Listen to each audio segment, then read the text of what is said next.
네, 안녕하세요. 오늘은 8월 5일 화요일입니다. 네, 여김없이 증시가 다시 시작되고 있죠. 네, 오늘은 어떻게 보면 당연한 얘기지만, XX 같은 투자 피하는 법, 그러니까 조금 부정적인 부분에 있어서 우리가 투자를 피하는 방법에 대해서 한번 얘기를 해보려고 합니다.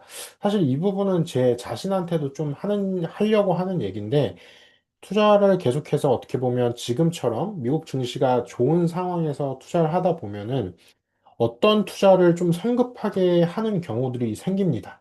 그래서 저 같은 경우도 엔비디아가 한창 올라갔을 때 엔비디아에 좀 무리하게 투자를 하는 경우도 있었고, 지금 같은 경우에는 사실 가장 어떻게 보면 성장을 많이 하는 기업들이 이번에 대표적으로 피그마가 상장하면서 그때 사람들이 굉장히 많이 투자를 했고, 지금 피그마가 다시 20% 넘게 하락을 했습니다. 그리고 팔란티어가 오늘 실적 발표를 하면서 팔란티어가 정말 신고가를 다시 한번 160달러가 넘어가면서 신고가를 다시 한번 찍었어요. 이런 상황에서 우리는 팔란티어를 사야 되나, 피그마를 사야 되나, 엔비디아를 다시 사야 되나, 이런 여러 가지 고민 같은 걸 하게 될 텐데, 사실 이런 고민들이 저는 결국엔 잘못된 투자로 이어질 수 있는 좀 그런 상황들을 피해야 되지 않을까, 그런 생각을 하게 됐습니다. 그래서 그런 생각을 하게 되면서 조금 부정적인 안 좋은 투자를 피하는 방법에 대해서 한번 오늘은 정리를 해봤습니다. 그래서 부제목으로서 AI와 빅테크 붐 속에서 장기 투자를 하는 나침판을 우리가 한번 꼭 생각해 보자. 네, 그런 측면에서 오늘 한번 기록을 시작해 보도록 하겠습니다. 그럼 먼저 피해야 될 투자 유형부터 살펴볼게요. 첫 번째는 사실 이 부분을 되게 많은 분들이 저 같은 경우도 사실 이 부분 때문에 고민을 많이 하고 실제로 이 부분으로 인해서 투자를 많이 하는 경우들도 있어요. 사실 지금도 아직 있어요. 예. 첫 번째로 펀더멘탈보다 가격 상승 기대만으로 그냥 일단 매수를 하는 거죠. 그러니까 이 기업은 일단 가격이 오르겠다라고 일단 믿는 거예요. 그러니까 펀더멘탈 어떤 조사를 했다기보다 공부를 했다기보다 남들이 딱 이렇게 남들이 유튜브에서 막 소개를 해줘요. 아, 이 기업이 이래서 좋고 저래서 좋고. 그래서 그거는 사실 내가 공부한 게 아니잖아요. 근데 내가 공부한 게 아닌데 남들이 공부한 것만으로 보고 아, 가격이 그럼 오르겠다 하고 매수를 하는 거죠. 네. 그런 상황이 어떻게 보면 첫 번째 피해야 될 가장 첫 번째 유형이지 않을까라고 생각을 하고, 두 번째는 수익과 현금 흐름에 대한 분석 없이 남들의 성공에 따라 투자하는 거. 사실 이 두 번째도 정말 위험합니다. 왜냐하면 남들이 성공을 했어요. 예를 들어서 오늘 8월 5일 날 투자를 남들이 누가 성공을 했다고 쳐요. 근데 8월 6일 날 그 사람이 매도를 했어요. 근데 나는 매도를 하지 못했어요. 근데 8월 막 6일부터 막 떨어져요. 그러면 결국엔 남의 성공에 따라서 투자를 잘못했다가 피해보는 사람이 내가 되는 거겠죠? 근데 만약에 여기에 수익이나 현금 흐름 또는 매출, 뭐 순이익 이런 분석이 있었다라고 하면은 언제 내가 이 기업에 대해서 매도를 해야 될지에 대한 나만의 기준을 가져갈 수 있는데 그 기준을 못 가져갈 수 있다라는 거죠. 그러다 보니까 이 나만의 분석이 사실 굉장히 많이 필요합니다. 만약에 이 나만의 분석 없이 이렇게 하게 되면은 결국엔 그 남을 막 비난하게 돼요. 아, 저 사람 때문에 내가 투자 잘못했어. 아, 저놈 때문에 내가 투자 잘못했어. 이러면서 막 비난을 하기 시작합니다. 그러다가 결국에는 뭐 여러 가지 유튜브를 보겠죠. 여러 가지 유튜브를 보다가 남들 막 비난만 하기 시작해요. 결국에는 어떻게 하게 되냐? 아, 나는 투자 같은 거 하지 말아야지. 나는 그냥 열심히 일만 해야지. 이렇게 하게 되는 거죠. 물론 일하는 거 굉장히 중요해요. 근데 별개로 투자라는 관점에 있어서 나만의 투자를 하지 않으면, 나만의 분석을 하지 않으면은, 그다음 나만의 공부를 하지 않으면은 분명히 잘못된 흔히 말하는 옛날에 사람들이 실수를 저질렀던 그 잘못된 투자의 늪에 빠지게 되는 거죠. 그러다 보니까 그 잘못된 투자의 늪에 빠지지 않고 나만의 투자를 좀 장기적으로 이어나가기 위해서는 나만의 분석과 공부가 필요하다라는 거죠. 그리고 세 번째는 무리한 레버리지와 단기간 차익에 의존한다. 세 번째는 사실 이것도 이것도 비트코인이나 뭐 엔비디아 상승했을 때 그때도 엄청 많이 일어났을 때죠. 대표적으로 비트코인이 한창 이렇게 지금도 사실 마찬가지긴 하죠. 코인으로 단타를 친다거나 아니면 뭐 주식으로 단타를 친다거나 단기간 차익하는 거죠. 그 다음에 뭐 지금 어떤 기업이 올라가고 있으니까 뭐 대출을 막 무리하게 받는다라던가. 네. 사실 이게 무리한 레버리지가 여러 가지가 있을 텐데 대표적으로 대출을 받는다거나 근데 여기에 소액 대출도 굉장히 위험하다라고 생각해요. 요즘에 소액 대출도 어떻게 보면 금리가 그렇게 높지 않게 대출이 되기 때문에 대표적으로 뭐 500만 원짜리 대출, 뭐 200만 원짜리 짧게 그냥 대출하는 거 그런 것들도 대출을 많이 해주기 때문에 사람들이 미국 주식이 지금 아주 좋다며 그러면서 그냥 카카오나 네이버 같은 데서 짧게 대출을 받아요. 근데 그게 생각보다 잘 오르지 않다거나 아니면 더 오를 거라고 생각하고 계속 들고 있다가 피해를 보는 거죠. 네, 이렇게 대출을 받는 소액 대출도 상당히 위험한 부분입니다. 그리고 두 번째로는 레버리지 상품이 존재하죠. 네, 대표적으로 테슬라의 레버리지 상품은 테슬라 두 배, 세 배짜리 뭐 TSLL이라는 레버리지 상품이 존재하는데 사실 이 레버리지 상품 같은 경우에도 대표적인 그 테슬라 종목 자체를 대표를 하긴 하지만 그 테슬라가 오를 때 두 배로 오른다. 뭐 이런 형식으로 돼 있긴 하지만 테슬라가 떨어지면 또 두 배로 떨어지기 때문에 사실 레버리지 상품은 그렇게 안전한 상품은 아닙니다. 안전한 주식이 아닌 거죠. 그러다 보니까 레버리지에 대한 어떻게 보면 제대로 된 이해, 그리고 레버리지를 동반한 그 기업에 대한 자체적인 이해가 없으면은 사실 레버리지는 굉장히 피해야 될 투자 유형 중에 하나입니다. 그리고 네 번째는 거품 징후를 무시하고 포모에 휩쓸림. 결국엔 이것도 남의 얘기에 휩쓸려서 그냥 막무가내로 투자를 하는 겁니다. 예, 그리고 잠을 잘 못 자는 거죠. 예를 들어서 아까도 말씀드린 팔란티어. 팔란티어가 역대급 실적을 냈어요. 이번에 다시 한번. 1조가 넘는 매출을 발생시켰습니다. 근데 그거 듣고 팔란티어가 잘 나가겠다 하면서 팔란티어가 막 지금 뉴스에서 막 떠들고 있어요. 매출이 역대급으로 나왔다. 그거 보면서 나도 팔란티어 투자해야 되나? 지금이라도 늦지 않았을까? 이런 얘기들. 지금 팔란티어 관련된 유튜브 보면은 댓글에 뭐 팔란티어가 오늘이 가장 싸다. 오늘이 가장 저렴하다. 이런 얘기가 계속 나오고 있습니다. 그럴 때 우리는 사실 나만의 공부를 좀 지속해야 되는 게 필요해요. 조심해야 된다라는 거죠. 물론 투자했을 때 이익을 볼 수가 있어요. 근데 그거는 내가 공부해서 이익을 봤다라기보다도 그냥 운에 어떻게 보면 운이 그냥 들어맞은 거죠. 예. 그러다 보니까 우리는 항상 조심해서 나쁠 건 없습니다. 그리고 거품 징후와 이 포모에 휩쓸리는 거, 그러니까 남의 얘기에 휩쓸리는 건 우리는 반드시 조심해야 된다라고 생각을 합니다. 역사적으로 버블의 시작과 그 다음에 교훈 같은 걸 한번 살펴볼게요. 사례 같은 것들. 버블은 계속해서 있었어요. 지금도 뭐 AI 버블이라고 얘기하죠. 그래서 첫 번째로 가장 큰 거는 1995년도와 2000년도에 닷컴 버블이 있었습니다. 그래서 인터넷 혁명과 포모가 함께 결합해서 수익이 없는 기업들도 비정상적인 밸류에이션, 비정상적인 기대치를 엄청나게 받았어요. 그래서 막 실제로 수익이 없는 기업들도 막 100달러 넘게 올라가고 그 당시 95년도에 100달러면 굉장히 높은 금액이죠. 그래서 인터넷 혁명과 그리고 기대치, 포모 이게 합쳐졌어요. 그러면서 엄청나게 불어난 거죠. 사실 지금과는 약간 다른 부분이 있어요. 네. 이건 뒤에서도 얘기해 보도록 하겠고요. 그래서 그 당시에 어떻게 보면 인터넷이란 게 어떻게 보면 인터넷은 눈에 보이지 않고 손에 잡히지 않는 거잖아요. 인터넷이 눈에 잡히지 않잖아요. 노트북은 손에 잡히지만 인터넷이라는 어떻게 보면 지금 그냥 뭐 4G, 5G, 그 다음에 LTE 같은 거 이거는 그냥 개념으로만 설명되고 우리가 사용하고 있지만 손에 잡히지 않는 어떤 거였기 때문에 사람들이 굉장히 많이 속아 넘어가기도 했어요.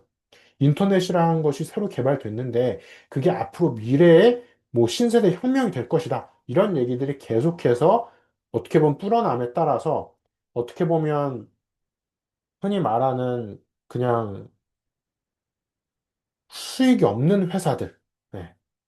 그런 이상한 회사들이 막 생겨났어요. 그 회사들에도 비정상적인 투자금이 계속 몰렸고요. 그러면서 그게 한 번에 빵 터진 거예요, 2000년도에. 네. 그러면서 닷컴 버블이 크게 있었고요. 두 번째로는 주택 버블입니다. 주택 버블은 사실 지금도 대한민국에 굉장히 심하게 있죠. 그래서 2003년도, 2008년도 사이에 과도한 레버리지는 아까 말씀드렸던 것처럼 돈을 빌리는 행위에 해당하죠. 그리고 신용 확장이 집값과 주식 시장을 급등시켰습니다. 미국 시장에서 말하는 거죠. 그래서 상당히 많은 사람들이, 정말 많은 중산층들이 정말 많이 몰락했어요. 물론 부자는 더 돈을 많이 벌었을 수 있어요. 근데 소시민들과 일반 국민들은 정말 많은 돈을 잃었고, 그 서브프라임 모기지, 그런 사건이라고 하죠. 그럴 정도로 정말 많은 미국 그냥 일반 소시민들이 집을 잃고, 자신의 주식도 잃고, 돈도 잃고, 다 잃었습니다. 이때도 정말 큰 사건이 있었고, 대한민국에도 정말 큰 사건이 있었죠. 이게 미국에서 일어난 사건이 대한민국으로도 영향을 미친다라는 거죠. 나비 효과처럼. 그리고 현재 AI와 빅테크 붐이라고 하는 또 다른 어떻게 보면 버블이 형성되고 있는데요. 근데 다른 점이 있다라고 하면 강력한 펀더멘탈에도 불구하고 기업의 집중과 포모가 경계 심리를 약화시키고 있습니다. 그러니까 경계 심리를 약화시킨다라는 건 결국에는 사람들이 투자를 해야 되겠다라는 이런 조급함을 어떻게 보면 추가시키는 거죠. 네. 그러니까 나도 투자해야 되나? 나도 지금이라도 투자해야 되나? 남들이 이렇게 투자하는데, 저 회사 되게 좋아 보이는데? 근데 그 근거가 나에 의해서 만들어지는 게 아니라, 나의 공부에 의해서 만들어지는 게 아니라, 타인에 의해서 만들어지는 것. 그걸 되게 조심해야 된다라는 거죠. 그래서 결국에는 여기에는 공통적인 부분인데, 이 경계 심리라는 걸 우리는 반드시 기억을 해줬으면 좋겠어요. 네. 그래서 투자하는 데 있어서 빅스 지수, 그러니까 결국에는 얼마나 경계해야 되는지, 그러니까 투자가 과열되는지, 대한민국에도 주택 관련돼서 뭐 투기 과열지구 이런 것들도 존재하잖아요. 그런 것처럼 지금 전 세계적으로 S&P 500이 올라가고 있고 그 S&P 500을 기반으로 떠받치고 있는 기업들은 대부분 빅테크 기업입니다. 그런 것처럼 우리는 그 과열된 시장을 얼마나 과열됐는지 그리고 앞으로도 과열될지에 대해서 사실상 중립적으로 바라보기에는 사실 저는 되게 불가능에 가깝다고 생각을 합니다. 왜냐하면 너무 좋게 숫자로 봤을 때 좋게 올라가기 때문이죠. 그럼에도 불구하고 우리는 중립적으로 보려는 노력은 계속해서 해야 된다. 그러니까 무리하게 투자하지 않고 워렌 버핏이 계속해서 얘기했던 현금의 중요성, 그거에 대해서 우리는 반드시 기업만큼은 해야 된다라는 거. 그리고 내가 갖고 있는 현금이 영속적이지 않다라는 거를 기억을 해야 합니다. 주식은 우리가 스마트폰으로 봤을 때 주식은 계속 올라갈 수 있어요. 하지만 그 스마트폰에 찍힌 숫자가 나의 통장에 있는 숫자와는 다르다라는 걸 우리는 반드시 기억해야 합니다. 그래서 주기적으로 내 현금, 내가 쓸 수 있는 사용 가능한 현금을 어느 정도 보유할지, 그거를 반드시 고려해야 된다는 거죠. 자, 그리고 현재 AI 빅테크 붐에 대해서 그럼 좀 더 집중해서 살펴볼게요. 그럼 여기에는 우리는 집중과 밸류에이션에 초점을 맞춰서 한번 살펴볼게요.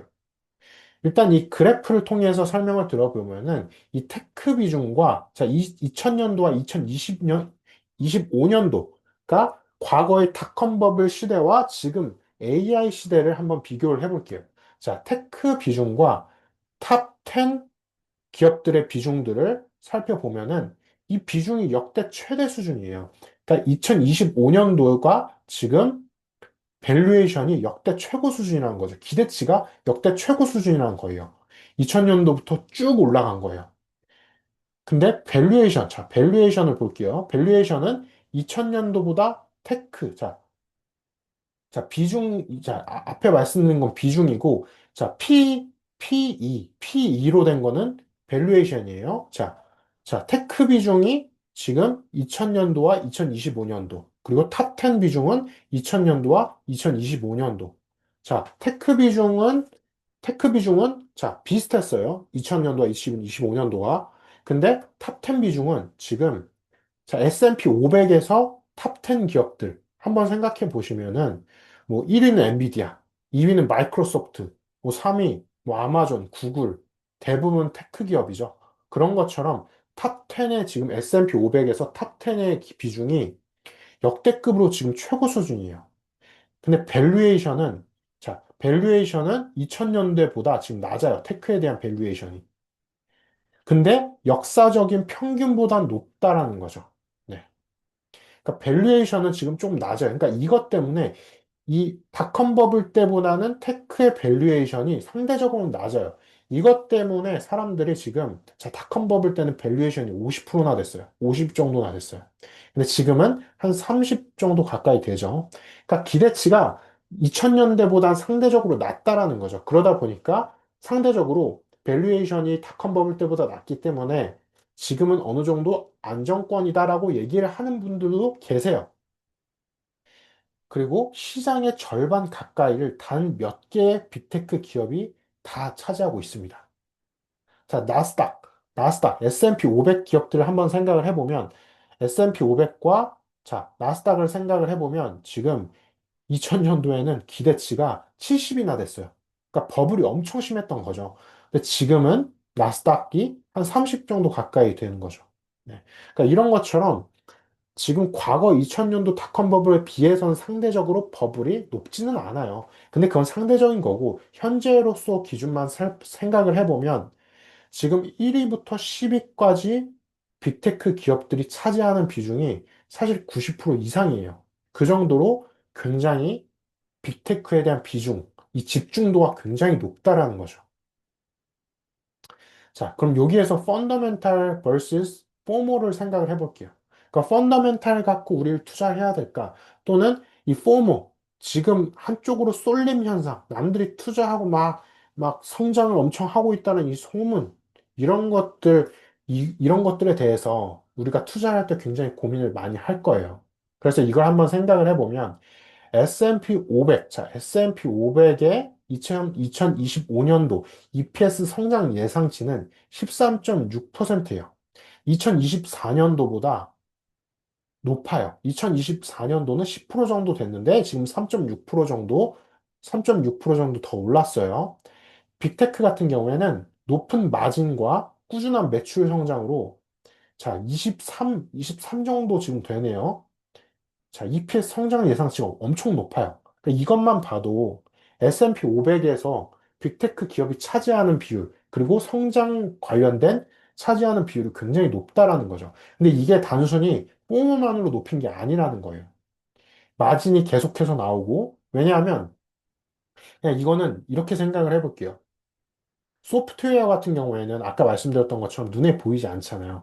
눈에 보이지 않는 거기 때문에 한번 소프트웨어를 생산을 하면은 그걸 계속 어떻게 보면 재생산하는 게 그렇게 어렵지 않아요.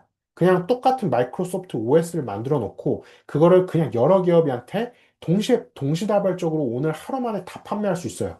그럼 마진이 굉장히 높겠죠. 하나만 개발해도 굉장히 많은 수익을 올릴 수가 있어요. 근데 월마트 같은 걸 생각을 해볼게요. 월마트 같은 경우에는 실물 매출이 있어야 돼요. 이런 스마트폰 실물이 존재해야 돼요. 실물 어떻게 보면 하드웨어나 실물 어떻게 물체가 존재하지 않으면은 그 물체를 판매를 할 수가 없어요. 그렇기 때문에 상대적으로 소프트웨어보다 마진이 낮게 책정이 되겠죠. 그렇기 때문에 빅테크 기업은 소프트웨어를 제대로 하나 만들면은 그게 마진과 매출 성장에 계속해서 도움이 되기 때문에 업데이트만 해주면 돼요. 네. 그렇기 때문에 어떻게 보면 빅테크의 EPS 성장 예상치가, 그러니까 그러니까 성장 자체를 했다기보다 예상치 자체가 높을 수밖에 없다라는 거죠. 아, 저 기업은 이번에 어떤 소프트웨어를 만들었으니까 다음 연도에 성장을 더 많이 하겠구나. 이렇게 예상치가 높을 수밖에 없다라는 거죠. 그러나, 포모, 공포와 욕망에 휩쓸린 투자자 심리, 공포와 욕망에 휩쓸린 투자자 심리. 자, 이 포모가 시장 집중도를 키우고 단기 투자, 이 단기 과열의 위험을 높이게 된다는 거죠. 그러다 보니까 S&P 500을 제외한 나머지 기업들은 상대적으로 EPS 성장 예상치가 또 낮습니다. 네. 자, 기존, 그럼 기관들의 긍정적인 의견들이 어떤 의견들을 얘기를 하고 있는지 한번 살펴볼게요. 먼저 대표적으로 JP 모건 같은 경우에는 빅테크 랠리는 펀더멘탈에 근거하며 정당화될 수 있다. 즉, 매출에 의해서 정당화될 수 있다라는 거죠. 그리고 매그니피센트 세븐가 빅테크 세븐, 7개의 기업은 기여도가 높지만 2024년도와 2025년도에 EPS 성장률이 빠르고 그다음 PEG 비율이 1.1 수준으로 상대적으로 저평가까지 됐다. 그러니까 저평가됐으니 더 투자해도 된다라는 소리죠. AI 투자로 추가적인 성장을 기대할 수 있다라는 얘기를 하고 있습니다. 그다음 UBS는 AI 성장세로 기술주의 수익성이 향상되고 목표치를 상향할 것이다 라고 얘기를 했습니다. 그리고 대표적으로 마이크로소프트, 메타, 구글, 알파벳이죠. 네. 구글 등 빅테크가 역사상 최대 카펙스를 계획하며, 가 엔비디아의 뭐 그런 AI 칩 같은 거, 반도체 칩 같은 거를 최대로 지금 확보를 계속해서 하고 있어요. 그 다음 인재를 뽑는 것도. 그래서 AI 지출은 2025년도에는 3,750억, 그 다음에 2026년도에는 5천억 달러로 증가 예상하고 있습니다. 그래서 여기에서 UBS가 얘기한 건 분산과 리밸런싱을 권장하고 있습니다. 그러니까 마구잡이로 투자하지 말라는 거죠. 네. 그 다음에 블랑록과 바클리, 여기의 기관을 살펴보면은 기술주에 대한 긍정적인 전망을 유지한다. 이익 성장과 높은 마진이 지속되고 밸류에이션이 역사적 평균 범위 내에 있어서 추가적인 상승 여지가 있다고 판단한다. 바클리 같은 경우에는 S&P 500 목표를 상향 조정했습니다. 그러니까 결국에는 긍정적으로 흘러갈 것이다. 왜냐하면 매출도 계속해서 높고 펀더멘탈도 좋고 그다음 카펙스, 그러니까 빅테크가 계속해서 재투자를 지속해서 하고 있고 그 재투자가 2026년도에도 늘어날 것이고 그걸로 인해서 이익 성장과 마진이 유지될 것이고 S&P 500도 계속해서 그거에 반등할 것이다. 라고 얘기를 하는 거죠. 자, 그럼 우리는 여기에서 경계해야 될 요인이 있습니다. 자, 기관이 이렇게 긍정적이라고 얘기했다라고 해서 기관 말처럼 긍정적으로 끝날 리는 없겠죠. 그럼 경계해야 될 요인에 대해서 생각을 해볼게요. 첫 번째로는 시장 집중도입니다. 네, 상위 10개 기업이 S&P 500의 40%를 차지하면서 지수의 변동성이 커지고 있습니다. 네, 그러니까 그런 것처럼 상위 10개, 그러니까 이 빅테크 기업은 상대적으로 변동성이 큽니다. 왜냐하면 이 소프트웨어가 제대로 개발이 안 될 수도 있고, 재투자를 계속해서, 그러니까 연구 개발을 계속해서 하기 때문에 변동성이 상대적으로 높습니다. 왜냐하면 이런 스마트폰 같은 또는 이어폰, 그리고 어떤 노트북 같은 거, 그 다음 칠판, 뭐 지우개, 그 다음 사람들이 먹는 거, 이런 것들은 한번 개발이 되면은 그렇게 쉽게 바뀌지 않아요. 하지만 소프트웨어 같은 경우에는 아까도 말씀드렸다시피 계속해서 업데이트가 진행됨에 따라서 업데이트가 됐는데 제대로 안 될 수가 있어요. 그러면 다시 롤백하고 다시 업데이트하고 이게 쉬워요. 쉽다 보니까 상대적으로 소프트웨어의 변동성 자체가 높은 거죠. 그럼 소프트웨어의 변동성이 높다 보니까 그 소프트웨어를 판매하는 기업의 변동성도 높아집니다. 그러다 보니까 이 상위 10개의 기업이 대부분 소프트웨어 기업이고, 그리고 20위까지, 30위까지 기업들 중에서도 소프트웨어 기업이 상대적으로 굉장히 많아요. 그러다 보니까 그렇게 따져보면은 S&P 500에 30위까지 생각을 해보면 70%가 넘어가요. 그러면 변동성이 굉장히 심해지겠죠. 그래서 이 변동성을 우리는 생각을 해봐야 되겠고요. 두 번째, 높은 밸류에이션입니다. 자, 테크 섹터의 기대 심리, 기대 심리가 캐펙스, 투자되는 것, 재투자되는 것들은 역사적으로 평균보다 높습니다. 그리고 수익이 기대에 못 미칠 경우 위험도 그만큼 높습니다. 아까 말씀드린 거와 연결돼요. 연구 개발을 했어요. 연구 개발하고 소프트웨어를 개발했는데 그게 실패를 했어요. 그럴 경우에는 위험 요인도 상대적으로 크다라는 거죠. 그리고 세 번째, 거시경제 리스크입니다. 사실 이거는 트럼프 대통령, 그다음 미국 경제 상황, 그다음 유럽의 경제 상황, 대한민국의 경제 상황, 중국의 연구개발 상황과도 연결이 됩니다. 금리 상승, 인플레이션, 공급망 제약 등 공급망 제약 등 외부 요인이 이 AI 투자와 기술 성장에 타격을 줄 수 있는 거죠. 네. 그리고 네 번째, AI의 과잉된 기대입니다. 네. 이것도 결국엔 앞에 있었던 테크 섹터에 대한 기대 심리, 이 카펙스와 연결이 됩니다. 효율 개선이 제한되거나 이 중국과 같은 또는 베트남, 대한민국, 뭐 일본 이런 신흥 경쟁자가 딱 등장하게 되면은 미국에 대한 어떻게 보면 전통적인 또는 지금 한창 상승하고 있는 엔비디아나 팔란티어, 그다음 테슬라 같은 기업들에 대해서 실망감이 커지면서 주가가 뚝 떨어질 수 있어요. 대표적으로 그때 한 4월 달인가 5월 달 그때 있었던 딥시크 사건이 있었죠. 중국의 딥시크가 개발되면서 엔비디아의 주가, 전체적인 세계적인 미국에 있는 기업들, AI 기업들의 주가가 뚝 떨어지고 S&P 500도 뚝 떨어졌었어요. 그런 것처럼 그런 사건들이 앞으로는 더 많이 발생할 것이다.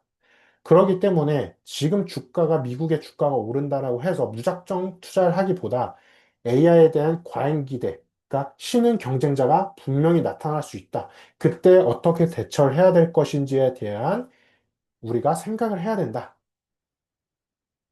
자, 그리고 나서 미래 동력에 대해서 한번 생각을 해볼게요. 자, 미래 동력은 역시나 AI 투자와 인프라에 대한 투자입니다. 지금 글로벌 AI에 대한 지출이 억 달러, 굉장히 기본 지출 자체가 높아지고 있어요. 아까 말씀드렸던 것처럼 AI 채택 확산으로 2025년도에는 3,750억 달러. 사실 이거보다 더 높아요. 계속해서 투자를 하고 있기 때문이죠. 그다음 2026년도에는 5천억 달러로 급증 전망하는데 지금 미국에서 스타게이트 프로젝트가 진행됨에 따라서 그 스타게이트 프로젝트가 엄청나게 이 AI와 인프라에 대한 투자를 높이고 있어요. 자, 그러면 전기가 필요하겠죠? 인프라를 만들고 땅을 새롭게 투자하고 사람들을 새롭게 고용하고 여러 가지가 필요하겠죠? 그러면 사실 2026년도에는 더 큰 투자가 발생할 확률이 높아요. 그래서 데이터 센터에 대한 지출이 2024년도와 2028년도까지 총 지금 3천억 달러 가까이 될 거라고 예상되는데 2028년도에는 지금 글로벌 데이터 센터에 대한 투자가 총 2.9조 달러에 달할 거라고 추산을 하고 있습니다. 자, 2.9조 달러. 자, 지금 이게 2.9조 달러예요. 네. 근데 사실 추산치는 그렇게 저는 큰 의미가 있다라고 생각 안 해요. 왜냐하면 이거보다 더 많아질 수도 있고 더 적어질 수도 있어요. 2028년도 전에 어떤 일이 벌어질지 우리는 아무도 모릅니다. 하지만 우리가 생각해야 될 건 지금 상황에서 AI와 인프라, 그리고 데이터 센터에 대한 투자, 아까 말씀드린 이 전기에 대한 투자, 에너지에 대한 투자가 변동성이 굉장히 심해지고 있다. 굉장히 높아지고 있고 더 낮아질 수도 있다. 근데 그 높아지고 낮아지는 이 변동폭이 우리가 예상할 수 없을 정도로 심하다라는 거죠. 그래서 우리 투자자들은 카펙스에 대한, 그러니까 이 투자에 대한 확대에 따른 기회와 리스크를 모두 고려해야 합니다. 자, 만약에 이게 2.9조 달러까지 확산됐어요. 근데 그 회사가 정말 뜻하지 않게 예를 들어 데이터 센터 대표적이라고 하면 엔비디아가 있죠. 뭐 엔비디아도 있고 그거와 연결된 TSMC, 최근에 삼성전자, 뭐 SK 하이닉스 대한민국에서는 정말 많은 기업들이 껴 있는데 그렇게 했는데 상대적으로 이 미래 기대했던 것보다 뭔가 잘 안 나왔어요. 그러면 이 2.9조 달러가 그냥 증발될 수가 있어요. 우리는 그것도 고려를 해야 된다라는 거죠. 자, 그럼 여기에 대한 투자 지침과 원칙에 대해서 한번 제가 정리한 것들을 한번 생각을 해볼게요. 첫 번째는 철저한 조사입니다. 네, 역시나 공부죠. 그래서 재무제표, 현금 흐름, 그 다음에 경쟁 환경을 분석해서 펀더멘탈을 이해하자. 자, 두 번째, 밸류에이션과 분산. 가치 대비 적절한 가격에 투자하고 포트폴리오를 다양화하자. 자, 근데 여기에서 두 번째, 사실 첫 번째는 여러분들이 구글에 검색하시면 다 나와요. 근데 두 번째는 여러분들이 스스로 하시기 조금 어려우실 수가 있어요. 왜냐하면 적절한 가격이 얼마인지 모르고 포트폴리오를 얼만큼 다양화할지 조금 어려울 거예요. 그러다 보니까 이 부분에 있어서는 여러분들이 스스로 어떻게 보면 정말 내가 고민이 된다 하시면은 예를 들어서 내가 지금 팔란티어에 대해서 고민이 된다. 그러면 그냥 딱 한 주만 사보세요. 엔비디아에 대해서 고민이 된다. 엔비디아도 한 주만 사보세요. 구글에 대해서 고민이 된다. 구글도 그냥 한 주만 사보세요. 이렇게 한 주씩 사고 나서 내가 이걸 어떻게 앞으로 운용을 해야 될지를, 포트폴리오를 어떻게 운용을 해야 될지를 고민을 해보시는 거죠. 갑자기 그러니까 과하게 투자를 하지 말라는 거죠. 그리고 세 번째, 두 번째와 연결이 되는 부분입니다. 길게 안목을 보시길 바랄게요. 주가 변동이 사실 앞으로 더 심해질 겁니다. 그러면 그 심해지는 주가 변동에 흔들리지 말고 장기적인 성장, 그러니까 최소 5년 이상의 성장을 여러분들이 기다리시는 걸 추천드릴게요. 저도 그렇게 생각하면서 사실 투자를 하고 있습니다. 그리고 네 번째, 리스크 관리. 잊지 말아야 될 거죠. 레버리지와 감정적인 거래, 포모에 의한 거래는 최대한 피하고 손실을 제한하는 규율을 지키자. 결국엔 잃지 말자는 거죠. 네. 이 부분. 자, 네 가지 굉장히 간단하지만 실행하기가 어렵습니다. 하지만 이 네 가지 항상 여러분들이 노트에 써놓으시거나 아니면 뭐 기록을 별도로 해놓으신 다음에 좀 주기적으로 보시길 바랄게요. 예를 들어서 실적 발표 날에, 지금 이 기업이 실적 발표가 너무 잘 났어. 내가 지금이라 투자를 해야 되나? 막 감정적인 요동이 일어날 때, 이런 것들을 다시 한번 보시길 바랄게요. 자, 그래서 결론과 개인 의견을 말씀드려보면은, 이 역사적인 거품과 지금 2025년도가 사실 24년도부터 시작이 됐죠.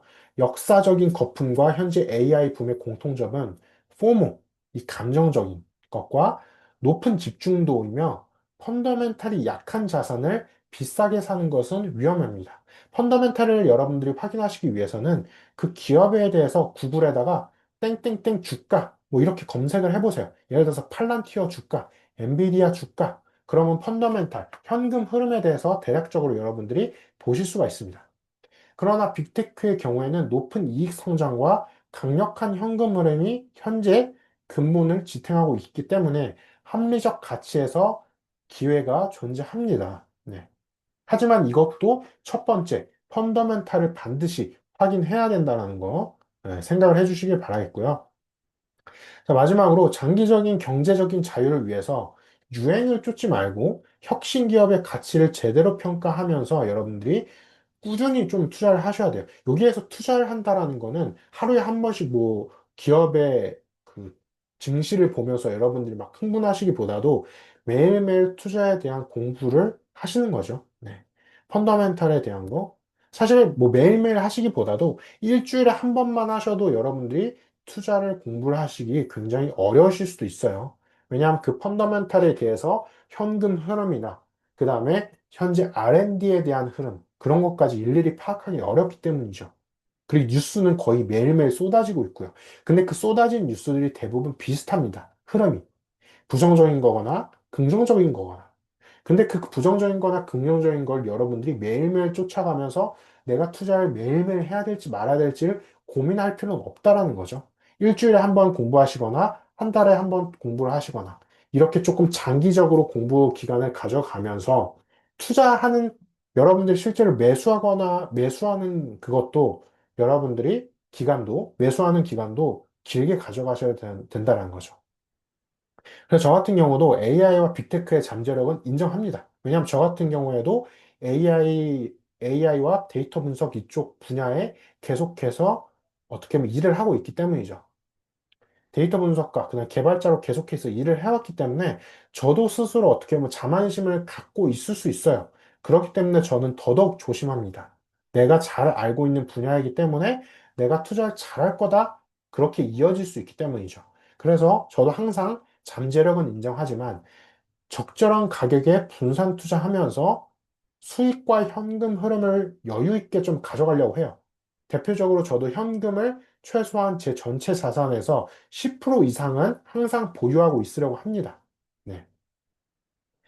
그래서 이걸 통해서 결국엔 내가 잠을 잘 자는 투자가 필요한 거죠. 기다리는 투자. 네. 여러분들이 그래서 여러분들도 최소한의 내 현금 보유량은 반드시 꼭 기억하시길 바랄게요. 네, 그래서 오늘은 여기까지 해서 조금 안 좋은 투자를 피하는 법에 대해서 함께 얘기를 나눠봤고요. 마지막에 말씀드렸던 것처럼 지금 빅테크 상황이 굉장히 어떻게 보면 긍정적으로 보입니다. 실제로 펀더멘탈 상에서도 긍정적으로 매출이 나오고 있고요. 하지만 모든 기업이 잘 나오고 있지는 않습니다. 모든 기업이 기대치를 맞춰 나가고 있지는 않아요. 그렇기 때문에 무리하게 투자를 하시기보다도 어, 예를 들어서 여러분들이 지금 내가 투자에 대해서 조금 어렵다 하시면 ETF에 대해서도 공부를 함께 하시면서 개별주에 투자를 하시는 것도 추천드리지만 ETF에 대한 공부도 함께 해보시면은 여러분들이 괜찮으실 겁니다. 그러니까 안정적으로 잃지 않는 투자를 하실 수 있을 겁니다. 그리고 지금처럼 변동성이 심할 때는 장기적인 시선을 반드시 가져야 된다는 거. 자, 아까 말씀드렸던 네 가지, 이 네 가지. 철저한 조사, 밸류에이션과 분산, 긴 안목, 장기적인 안목이죠. 그 다음 네 번째, 리스크 관리. 이 네 가지를 반드시 기억하시면서 여러분들이 투자를 조금 안전하게, 그 다음에 잃지 않는 투자를 하시길 바라겠습니다. 오늘 여기까지 부정적인 좀 안 좋은 투자를 피하는 법에 대해서 얘기를 나눠봤고요. 아까 말씀드렸던 ETF에 대해서도 제가 한번 제가 실제로 ETF 투자했던 사례로 얘기를 나눠보면서 한번 기록을 해보겠습니다. 오늘 여기까지 해서 마쳐보도록 하겠습니다. 네, 감사합니다.